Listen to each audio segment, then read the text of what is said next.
chaos in Afghanistan, it's quickly turning into a humanitarian effort to bring thousands of Afghan refugees to the U.S. The U.S. military released this photo of 640 Afghan citizens crowded onto an Air Force cargo plane.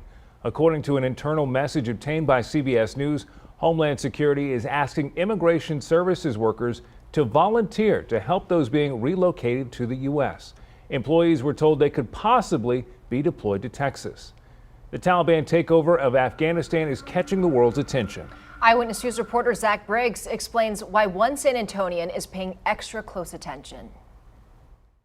The world watches as the U.S. pulls out of Afghanistan after 20 long years of bloodshed, and a nation quickly crumbles to the Taliban, leaving thousands fearing for their lives. The terrorists are back. I thought that was our objective, not to let them have free reign of that country. For San Antonio schoolteacher Haroon Monis, what's happening is all too familiar. He wrote a book about his journey. It's heartbreaking, and it's also déjà vu. As a kid, I lived through all that. Monis is from Afghanistan. He recalls when the Russians invaded the country in the late 1970s, eventually withdrawing in '89. In the midst of chaos, his family, desperate for freedom, began their trek to America, to the Alamo City. He was just 12 years old. I was granted asylum to this country. I'm lucky. I'm alive. I'm here.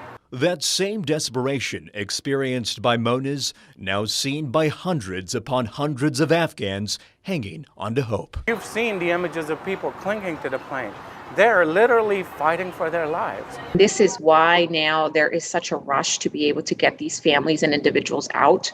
There's a tremendous backlog. The U.S. government is racing to evacuate 22,000 Afghan refugees by August 31st. El Paso's Fort Bliss is among the military bases that could take in these asylum seekers. Refugee resettlement organizations such as Raices are working to help those in peril. These are individuals that helped our military troops. And as Military City USA, we owe them a responsibility to get them to safety. Monis hopes for peace in his home country, although it's uncertain at this time what the future holds. I feel sorry for the people of Afghanistan.